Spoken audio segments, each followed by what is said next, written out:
Hello guys, நம்ம இன்றைக்கி பார்க்க போகுது ஃபீடிங் குர்த்திஸ் தான் பார்க்க போகிறோம். இது வந்து ஆக்சுவலாக நான் இந்த ட்ரெஸ்ஸில் வந்து அதாவது காட்டன் சரி, இது வந்து வாயில் சரின்பாங்களா, அந்த சரியில் ஏற்கனவே நான் ஒன்று ஃப்ராக் ஸ்டிச் பண்ணிட்டேன். பேலன்ஸ் எந்த கிளாத்தை எடுத்து வச்சுருந்தேன், ஒரு டாப்பாக ஃபீடிங் டாப்பாக ஸ்டிச் பண்ணிக்கலாம் அப்படின்னு சொல்லிட்டு அதுதான் எடுத்திருக்கேன். ஃப்ரண்ட்டில் முந்தானியை ஃப்ரண்ட்டில் வைக்கிற மாதிரி இது பண்ணியிருக்கேன், ஃபோல்டு பண்ணியிருக்கேன். ஃபோல்டு பண்ணிவிட்டு ரெண்டாக ஃபோல்டு பண்ணிவிட்டு சாரியை ரெண்டாக ஃபோல்டு பண்ணிவிட்டு உங்களுக்கு வேண்டிய சைடில் ஹைட்டு வந்து எவ்வளோ வேணுமோ எவ்வளோ எடுத்துக்கோங்க. நான் வந்து இதில் 2 மீட்ரு இருந்துச்சு சாரி எடுத்துக்கிட்டேன். அப்படியே ஃப்ரண்ட்டில் 1 மீட்ரு பேக்கில் 1 மீட்டருன்னு வச்சுக்கிட்டு ஃபோல்டு பண்ணிக்கலாம். அப்படி அப்புறம் சைடாக அதாவது மேலேயும் கிளியும் சாரியை ஃபோல்டு பண்ணிக்கலாம். மேலே பார்டர் இருக்கும்ல, அதையும் இந்த பார்டரையும் ஃபோல்டு பண்ணிக்கலாம். ஃபோல்டு பண்ணிவிட்டு எவ்வளோ வேணுமோ அந்த அளவுக்கு ஃபோல்டு பண்ணால் போதும். பேலன்ஸாக அந்த பக்கம் உள்ள மேல் சைடு உள்ளதை கைக்கு எடுத்துப்போம்.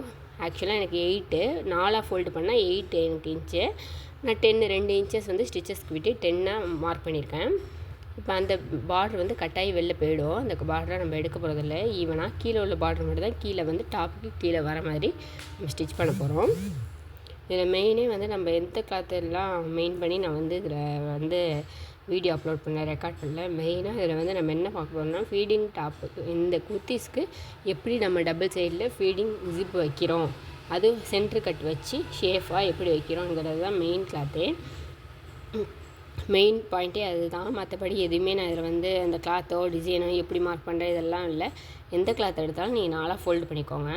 நான் வந்து இதை எடுத்துடலாம், அந்த பார்டர் எடுத்துடலாம் அப்படின்னு விட்டுட்டேன். அந்த பக்கம் உள்ளதை ஸ்லீவுக்கு விட்டுடலான்னு விட்டுட்டு இந்த பக்கம் உள்ளதை எடுத்துடலாம், செப்பரேட்டாக தனியாக எடுத்து வேணான்னா நெக்குக்கு வச்சுக்கலாம், இல்லைன்னா எதுக்கோ வச்சுக்கலாம் அப்படின்ட்டு விட்டுட்டேன்.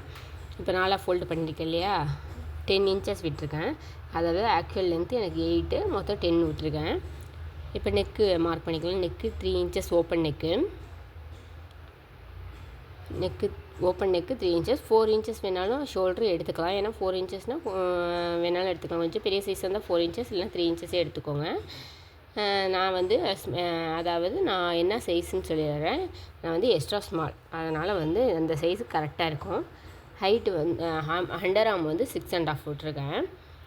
அதாவது அப்புறம் ஃபுல் ஃபோல்டு வந்து 10 இன்ச்சஸ் வரைக்கும் விட்ருக்கேன்னா அந்த 10 அப்படியே மார்க் பண்ணி லைனாக மார்க் பண்ணிக்கலாம். இப்போ வந்து நெக் வந்து ஃப்ரண்ட் நெக் பேக் நெக் எப்படி வேணாலும் செப்பரேட்டாக கட் பண்ணிக்கலாம். நான் வந்து ஃபுல்லாக ஃபஸ்ட்டு எடுத்தோன்னே நெக்கை கரெக்டாக கண்ட்ரோலாக கட் பண்ணிக்கிறேன். என்ன இன்ச்சஸ்னால் 4 இன்ச்சஸில் கட் பண்ணிக்கிறேன். 1 இன்ச்சஸ் விட்டு இப்படி கர்வாக வரைஞ்சிக்கலாம்.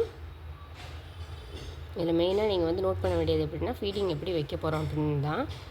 கிளாத்தை நோட் பண்ணுறதோட இந்தமாரி ஃபீடிங்காக எப்படி வைக்க போகிறோம் அப்படின்னு தான். இப்போ கர்வாக கட் பண்ணியாச்சு.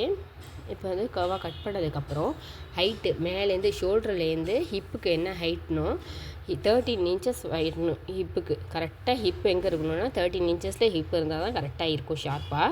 அதனால் 13 இன்ச்சஸில் நான் கரெக்டாக ஹிப்பை மார்க் பண்ணிக்கிறேன். மார்க் பண்ணிட்டு சைடு லென்த் எப்படின்னா, சைடு லென்த் வந்து ஆக்சுவல் லென்த்து 10 இருந்துச்சுன்னா சைடு லென்த் ஒரு 9 எடுத்துக்கோங்க. அப்போ தான் கர்வாக வரும். ஒரு 9 எடுத்திருக்கேன். 9 எடுத்தால் தான் கொஞ்சம் கர்வாக ஷார்ப்பாக அந்த ஹிப்புக்கிட்டே இருக்கும். அப்புறம் ஹிப்பு அதாவது இடுப்பு முடிஞ்சு கீழே அந்த சைடு ஓப்பன் வைக்கிறது எப்படின்னா 22 இன்ச்சஸ் டு 23 இன்ச்சஸ் வரைக்கும் சைடு ஓப்பன் வைக்கிற இடத்துல எடுத்துக்கலாம். இதுக்கும் நான் 10 என்ன அண்டர் ஆர்மில் நான் எடுத்துருக்கணும் அதே இன்ச்சஸ் தான் நான் 10 எடுத்திருக்கேன். அதே 10 மார்க் பண்ணிக்கோங்க. மார்க் பண்ணிட்டு இப்போ நீங்கள் லைன் வரைஞ்சிக்கலாம். பாருங்கள் எப்படி ஷார்ப்பாக கொஞ்சம் கர்வாக வரும். அதாவது ஹிப்புக்கிட்ட கொஞ்சம் ஷேப் வரதுக்காக கொஞ்சம் கர்வாக கட் பண்ணிக்கிட்டேன், அதாவது ட்ரா பண்ணிக்கிட்டேன். இப்போது 2 இன்ச்சஸ் விட்டு 2 இன்ச்சஸ் விட்டு நம்ம ஸ்டிச்சிங்க்கு அது வந்து இப்போ நம்ம மார்க் பண்ணது வந்து ஃபுல் கிளாத்தையும் நம்ம கட் பண்ணுற இடம். இப்போ வந்து நம்ம வந்து எங்கே ஸ்டிச்சஸ் போடணும் அப்படிங்கிறத மார்க் பண்ணிக்கலாம். கரெக்டாக 2 இன்ச்சஸ் விட்டு 2 இன்ச்சஸ் விட்டு தான் நம்ம மார்க் பண்ணியிருக்கேன். அதனால் நம்ம ஆக்சுவல் லென்த்தை இப்போ மார்க் பண்ண போகிறோம். 8 7 8 அதுதான். அண்டர் ஆர்மும் 8, கீழே இடுப்பு கீழே 8, ஹிப்பு வந்து 7 அப்படின்னு மார்க் பண்ணிக்கலாம். கேட்பீங்க ஆக்சுவல் லென்த்தோட எவ்வளோ அதிகமாக வைக்கணும்னு நான் 2 இன்ச்சஸ் எக்ஸ்ட்ரா விட்டு தான் வச்சுருக்கேன். ஸ்டிச்சிங் போடுறதோட 2 இன்ச்சஸ் எக்ஸ்ட்ரா கிளாத் வர மாதிரி வச்சுருக்கேன். இங்கே தான் வந்து நம்ம சைடு ஓப்பன் வைக்க போகிறோம். எல்லாம் கேட்பீங்க சைடு ஓப்பன் வைக்க போகிறோம். நான் வந்து ஜிப்பு எது வரைக்கும் வைக்க போகிறோன்னா கரெக்டாக ஹிப்பு வரைக்கும் வைக்கலாம். ஜிப்பு ஹிப் வரைக்கும் வச்சா தான் அந்த ஹிப்பில் கட் ஆகும்போது ஒரு ஷேஃபாக இருக்கும். அந்த ஹிப்புக்கிட்ட கரெக்டாக கட் ஆகும்போது. இல்லை கீழே நீங்கள் ஓப்பன் கிட்டே வச்சிங்கன்னா அது வந்து கஷ்டமாக இருக்கும், ஸ்டிச்சிங்க்கும் கஷ்டமாக இருக்கும். அதே சேம் டைம் வந்து ஹிப்பு கிட்டே இருந்தால் நல்லாயிருக்கு, ஹிப்பு கீழே இருந்தால் நல்லா இருக்காது. அதனால் ஹிப்பு கிட்டே ஒரு லைன் வச்சா தான் ஒரு ஃப்ராக் ஸ்டிச் பண்ணும்போது எப்படி இருக்கும், ஹிப்பு கிட்டே நல்லா வைப்போம். அதனால் அதே ஹிப்பு கிட்டே தான் நம்ம இப்போ அந்த லைனும் வைக்க போகிறோம். ஜிப்பு கட் பண்ணி அந்த லைனை வைக்க போகிறோம். இப்போ ஜிப்பு வந்து கரெக்டாக ஷோல்டர்லேருந்து சென்டர் பண்ணி எடுத்துக்கலாம். ஷோல்ட்ரு 3னா சென்டராக வந்து எடுத்துக்கலாம், 1.5 எடுத்துக்கலாம். இதே 4 ஷோல்ட்ருனா 2 எடுத்துக்கலாம். கரெக்டாக சென்டர் பாயிண்ட் ஆஃப் ஷோல்ட்ரு தான் வந்து நம்ம ஜிப்பு. இப்போ எக்ஸ்ட்ரா உள்ள கிளாத்லாம் கட் பண்ணி எடுத்துடலாம். எடுத்துகிட்டு நம்ம வந்து இப்போ ஜிப்புக்கு தனியாக அதுக்கப்புறம் கட் பண்ணலாம். அதுக்கு முன்னாடி சப்ஸ்கிரைப் பண்ணாங்க பண்ணிக்கோங்க. யாருக்காவது அந்த வீடியோ யூஸ்ஃபுல்லாக இருக்குன்னு நினச்சிங்கன்னா ஷேர் பண்ணுங்கள். இல்லை உங்களுக்கு யூஸ்ஃபுல்லாக இருக்குன்னு நினச்சிங்கன்னா லைக் பண்ணிவிட்டு பாருங்கள். கண்டிப்பாக அப்போ தான் வீடியோ அடுத்தடுத்து ஷேர் ஆகிட்டே இருக்கும். இப்போ வந்து தனியாக நெக்கையும் கட் பண்ணிடலாம். பேக் நெக் வேணும்னா வேறு கட் பண்ணிக்கோங்க, இல்லை அதே சேம் நெக்கே போதுன்னா அப்படியே விட்டுடலாம். இப்போ வந்து என்ன பண்ண போகிறோன்னா ஃப்ரண்ட் அண்ட் பேக் தனியாக செப்பரேட்டாக எடுக்க போகிறோம். ஏன்னா ஜிப்பு வந்து ஃப்ரண்ட்டுக்கு தான் வைக்க போகிறோம். அதனால் வந்து ஃப்ரண்ட் அண்ட் பேக் தனியாக எடுத்துக்கலாம். பேக் எடுக்கும்போது பேக் நெக் வேணுன்னா நீங்கள் வந்து மார்க் பண்ணி இது கட் பண்ணிக்கலாம், இல்லைன்னா விட்டுடலாம். இப்போ வந்து நான் ஃப்ரண்ட் எடுத்து நான் சென்டரில் கரெக்டாக ஹிப்பு கிட்டே கோடு போட்டிருக்கேன் இல்லையா, அங்கே கட் பண்ணிக்கிறேன். கட் பண்ணிட்டு இப்போ ஜிப்புக்காக சென்டராக வந்து கோடு போட்டிருக்கேன் இல்லையா, ஷோல்டர்லேருந்து அங்கே கட் பண்ணிக்கலாம். கட் பண்ணிட்டு இப்போ அங்கே தான் வந்து நம்ம கரெக்டாக ஜாயின் பண்ண போகிறோம். ஜிப்பு சென்டராக வைக்கிறவங்க மோஸ்ட்லி எல்லாத்துலேயும் கவர் பண்ணியிருப்பாங்க. சென்டராக வைக்கிறதுக்கு இதுமாரி சைடு லைன் வந்து வச்சு கவர் பண்ணியிருப்பாங்களான்னு தெரியல, யூடியூப்பில் போட்டிருக்காங்களான்னு தெரியல, நான் பார்க்கல. ஆனால் சென்டர் வீடியோ நிறைய நான் பார்த்துருக்கேன். சென்டர் ஜிப்பு வச்சு 2 பக்கம். இதில் மெயின் என்னென்னா சென்டராக வச்சு ஓப்பன் பண்ணால் இன்னொரு பக்கமும் அசிங்கமாக இருக்கும். இதே வேணுங்கிற பக்கம் ஓப்பன் பண்ணிக்கிற மாதிரி தான் 2 பக்கமும் சைடில் ஜிப்பு நம்ம கஸ்டமைஸ் பண்ணியிருக்கோம். இப்போ என்ன பண்ண போகிறோம், பேலன்ஸ் இருக்கிற கிளாத், அதாவது மேல் பக்கம் இருந்துச்சு இல்லையா, ஸ்லீவுன்னு மார்க் பண்ணல இல்லையா, அங்கே வந்து பாதி முந்தானி இருந்துச்சு இல்லையா, அதில் தான் நம்ம வந்து ஸ்லீவை கவர் பண்ண போகிறோம். ஸ்லீவுக்காக ஷார்ட் ஸ்லீவே வச்சுருக்கேன். இதில் வந்து நீங்கள் ஸ்லீவ் எடுத்துக்கலாம்.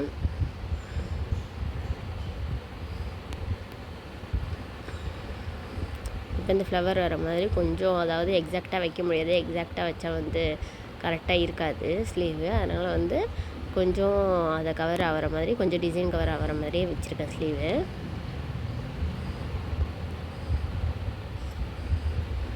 முடிஞ்ச அளவுக்கு என்னென்ன போட முடியுமோ அது அளவுக்கு கொஞ்சம் டிஃப்ரெண்ட்டாகவே போட்டுட்ருக்கேன். கண்டிப்பாக சப்ஸ்கிரைப் பண்ணிச்சுக்கோங்க. இப்போ ஸ்லீவோட லென்த்து 5 வைக்கலாம். 5 நான் வச்சுருக்கேன். அப்புறம் ஸ்டிச்சிங்க்கு சேர்த்து 6 வச்சுருக்கேன். அப்புறம் கை வந்து நான் வந்து 4 வச்சுருக்கேன். 4 எங்கே மார்க் பண்ணுறோமோ கை சுற்றளவு, அங்கே தான் அண்டர் ஆர்மையும் நான் மார்க் பண்ணிப்பேன். அங்கே அண்டர் ஆர்ம் எவ்வளோ 3 வச்சுருக்கேன். அதாவது எவ்வளோ கையோ அதோட 2 point less, 2 point 2.5 point less பண்ணி வச்சுக்கோங்க அண்டர் ஆர்மு. அப்போ தான் ஈஸியாக இருக்கும். உங்களுக்கு லென்த் எவ்வளோ வேணுமோ எடுத்துக்கலாம். நீங்கள் உங்களுக்கு கிளாத் எவ்வளோ இருந்துச்சோ அந்த அளவுக்கு நீங்கள் லென்த் எடுத்துக்கலாம்.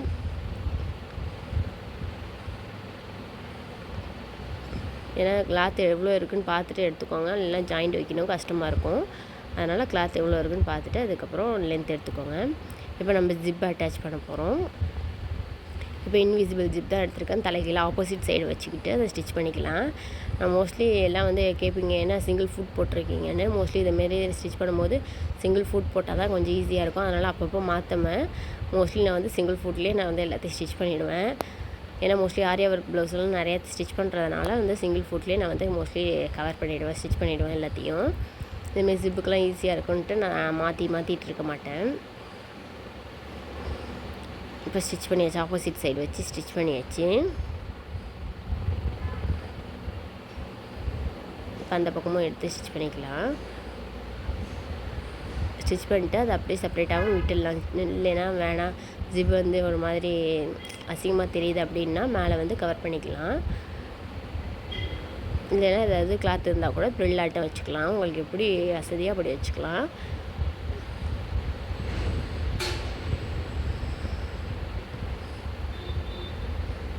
இது நார்மலாக ஜிப்பு வைக்காமல் கூட இந்த ஹிப்புக்கிட்ட ஒரு கட் பண்ணி ஸ்டிச் பண்ணிட்டு கூட நீங்கள் ஸ்டிச் பண்ணலாம். அது ரொம்ப ஷேஃபாக இருக்கும். அதே மாதிரி ஒரு ஃப்ராக் ஆட்டமும் இருக்கும், அதாவது மேக்ஸி ஆட்டமும் இருக்கும். ஸ்டிச் பண்ணி போட்டிங்கன்னா மேக்ஸி ஆட்டமும் இருக்கும். அதே சேம் டைம் வந்து குர்த்திஸ்க்கு வந்து ஹிப்புக்கிட்ட வந்து ஒரு ஷேஃபாக இருக்கும். கட் பண்ணி போட்டிங்கன்னா அது ஒரு ஷேஃபாக இருக்கும். கரெக்டாக வந்து பஸ்ட்டு அந்த அண்டர் பஸ்ட்டுக்கிட்ட ஒரு கட் பண்ணி போட்டிங்கன்னா கொஞ்சம் நச்சுன்னு இருக்கும் பார்க்குறதுக்கு ஸ்டிச் பண்ணால். இப்போ ஈவனாக கட் பண்ணிக்கலாம். இப்போ ஸ்டிச் பண்ண மாதிரியே ஆப்போசிட் சைடையும் அதேமாதிரி நம்ம ஸ்டிச் பண்ண போகிறோம் ஜிப் வச்சு. ஜிப் வைக்காதவங்க, அதாவது நான் ஃபீடிங் உள்ளவங்க, இதேமாதிரி ஹிப்புக்கிட்ட ஒரு ஸ்டிச் பண்ணி போட்டு மட்டும் பாருங்கள் எவ்வளோ சூப்பராக இருக்குதுன்னு. நார்மல் குர்த்திஸ் கூட இப்படி ஸ்டிச் பண்ணி போட்டுக்கலாம். இது மோஸ்ட்லி யூஸ்ஃபுல்லான வீடியோ, டிஃப்ரெண்ட்டான வீடியோலாம் பார்க்கணுன்னா கண்டிப்பாக சப்ஸ்கிரைப் பண்ணி வச்சுக்கோங்க. அப்போ தான் உங்களோட யூடியூப் ஃபீடுக்கு வரும். அப்படி இல்லைன்னா நோட்டிஃபிகேஷனாவது வரும். ஆப்போசிட் சைடு அதுமாரி நான் ஸ்டிச் பண்ணி எடுத்துக்கிறேன்.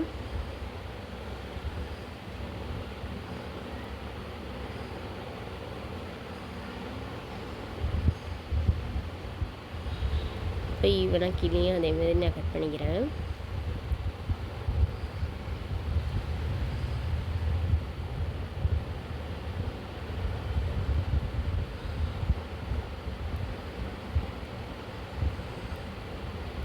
கட் பண்ணிவிட்டு இப்போ வந்து அந்த மாதிரி ஜிப் வந்து கொஞ்சம் இன்விசிபிளாக இல்லைன்னா விட்டுடலாம். விசிபிளாக இருக்குது அப்படின்னா நீங்கள் ஃபீல் பண்ணிங்கன்னா, விசிபிளாக இருக்குதுன்னு ஃபீல் பண்ணிங்கன்னா மட்டும் கிளாத் ஏதாவது டிசைன் ஆட்டம் வச்சு நீங்கள் அதை வந்து கவர் பண்ணிடலாம் மேலே. அது ஒரு டிஃப்ரெண்ட்டான ஒரு லுக்கு கொடுக்கும். ஒரு டிசைன் ஆட்டமும் இருக்கும் டிசைன் கிளாத் வச்சிங்கன்னா. இல்லை வந்து வேறு ஏதாவது ப்ரில் வைக்கிறதாலும் கிளாத்தை எடுத்து ப்ரில் ஆட்டம் வச்சுக்கலாம். இப்போ நான் வந்து இதுமாரி ப்ளைன் கிளாத் தான் கொடுத்துருக்கேன். பார்டர் இருந்துச்சு இல்லையா, பார்டரில் சின்னதாக வர மாதிரி இதுமாரி ப்ளைன் கிளாத் கொடுத்துருக்கேன். அதை 2ஆக ஃபோல்டு பண்ணி ஸ்டிச் பண்ணி திருப்பிக்க போகிறேன். ஒன்றும் இல்லை, சைடில் ஆப்போசிட்டாக வைக்கிற மாதிரி வச்சு ஸ்டிச் பண்ணிட்டு திருப்பிக்கிட்டு படிமான தையல் போட போகிறேன். இது ஒன்று தான். அதை 2ஆக ஃபோல்ட் பண்ணிவிட்டு இப்போ இந்த எட்ஜஸில் வச்சுக்கலாம். எட்ஜஸில் வச்சுட்டு இப்போ வந்து ஸ்டிச் பண்ணிக்கலாம்.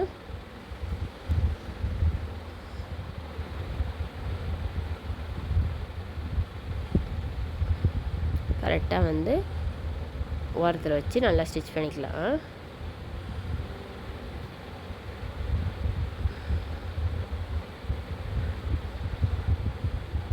நல்லா எட்ஜஸில் ஸ்டிச் பண்ணிவிட்டு இப்போ திருப்பி படிமான தையல் போட்டுக்கலாம்.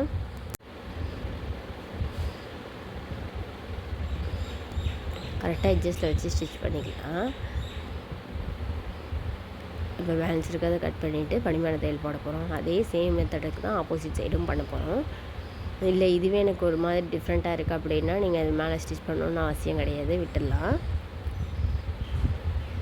இப்போ வந்து இதை வந்து நம்ம மேலேயும் கீழேயும் தைச்சாலே போதும், படிமான தையல் போடணுன்னு அவசியமும் கிடையாது. இது ஒன்று சொல்கிறேன். ஏன்னா மேலேயும் கீழேயும் ஒரே பக்கம் வச்சு ஒரே சைடு வச்சு தைச்சாலே நம்ம அப்படியே நின்றுக்கும். படிமான தையல் போடணுன்னு அவசியம் கிடையாது. நீங்கள் ஜஸ்ட் படிமான தையல் போட்டால் எந்த திரும்பவும் திரும்பாது. வேணால் வந்து போட்டுக்கலாம், இல்லைன்னா விட்டுடலாம். ஏன்னா ஷோல்டரையும் நம்ம ஜாயின் பண்ண போகிறோம், கீழே ஹிப்புக்கிட்டையும் ஜாயின் பண்ண போகிறோம். அதனால் வந்து நீங்கள் வந்து படிமான தையல் போடணுன்னு அவசியம் கிடையாது. இப்போ சேம் மெத்தடில் தான் இந்த பக்கமும் ஆப்போசிட் சைடும் நம்ம ஸ்டிச் பண்ண போகிறோம். பாருங்கள் எவ்வளோ ஈஸியாக இருக்குது. ஸ்டிச்சு பண்ணிவிட்டு அதுக்கப்புறம் எந்த டிஸ்டர்பன்ஸும் இருக்கக்கூடாது. அப்படி தான் ஸ்டிச் பண்ணணும். ஸ்டிச் பண்ணும்போது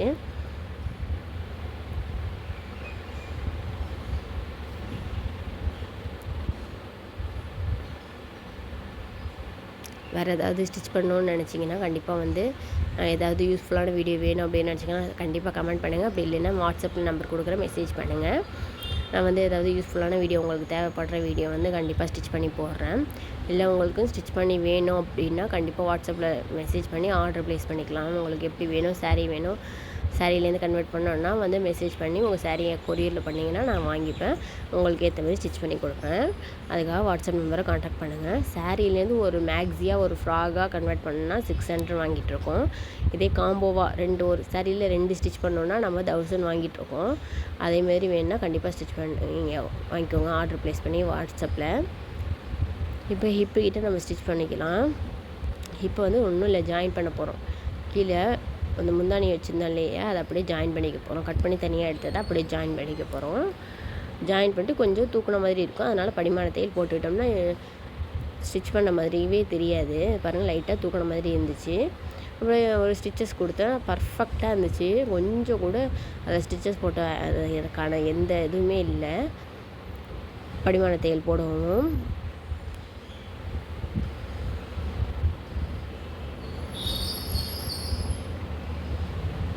மோஸ்ட்லி நம்ம வந்து ரிப்பீட்டடாக போட்டது எதையுமே போடுறதில்ல. ஃப்ராக் ஒரு சாரியில் கன்வெர்ட் பண்ணுறது ரிப்பீட்டடாக போட்டது எதையுமே நம்ம வந்து போடுறதே கிடையாது. ஏன்னா வந்து வேஸ்ட்டாக யூடியூப்பில் போட்டு அது எதுக்கு யூஸ்ஃபுல்லாக இருக்கணும் போடணும். அதனால் வந்து யூஸ்ஃபுல்லாக எது இருக்கோ அதுதான் போட்டுட்ருக்கேன். எதுவுமே வந்து ரிப்பீட்டடு ரீயூஸ்டு எதுவுமே பண்ணவும் இல்லைன்னா கண்டிப்பாக யாருக்காவது யூஸ்ஃபுல்லாக இருக்கணுங்கிற பட்சத்துக்கு தான் நான் போட்டுட்ருக்கேன், ரிப்பீட்டட் இல்லாமல் நியூ டிசைனாக. இப்போ ஃப்ரண்ட்டையும் பேக்கையும் வந்து ஷோல்டரை ஜாயின் பண்ணிக்கலாம். ஜாயின் பண்ணும்போது அந்த ஜிப்பை கொஞ்சம் க்ளோஸ் பண்ணி, அதாவது கிட்டக்க வச்சு நம்ம ஜாயின் பண்ணிக்கலாம்.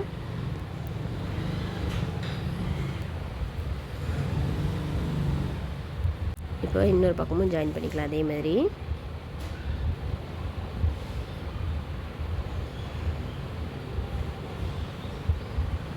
இப்போ ஜாயின் பண்ணியாச்சு. இப்போ ஸ்லீவை தான் நம்ம ஜாயின் பண்ண போகிறோம். அதுமாரி ஸ்லீவை ஜாயின் பண்ணிட்டு நெக்கையும் நம்ம ஸ்டிச் பண்ணுறோம். ஃபுல் வீடியோவை பார்த்துட்டு எப்படி இருக்குன்னு கமெண்ட் பண்ணுங்கள். பிடிச்சிருந்தா லைக் பண்ணுங்கள், ஷேர் பண்ணுங்கள், கமெண்ட் பண்ணுங்கள். ஃபுல் வீடியோ ஸ்டிச் பண்ணிடுறத பார்த்துட்டு எதாவது டவுட் இருந்தால் கமெண்ட் பண்ணுங்கள். கண்டிப்பாக யூஸ்ஃபுல்லாக இருக்கும். ஃபுல் வீடியோ தொடர்ந்து பாருங்கள், அப்போ தான் உங்களுக்கு யூஸ்ஃபுல்லாக இருக்கும். இது வரைக்கும் நான் வந்து ரெக்கார்ட் பண்ணிட்டேன். ஏன்னா வந்து இது வரைக்கும் வந்து ஃபீடிங் ஜிப் வச்சோம், அதனால் ரெக்கார்ட் பண்ணிட்டேன். இதுக்கு மேலே பார்த்துட்டு யூஸ்ஃபுல்லாக இருக்கும். கமெண்ட் பண்ணுங்கள். தேங்க்யூ.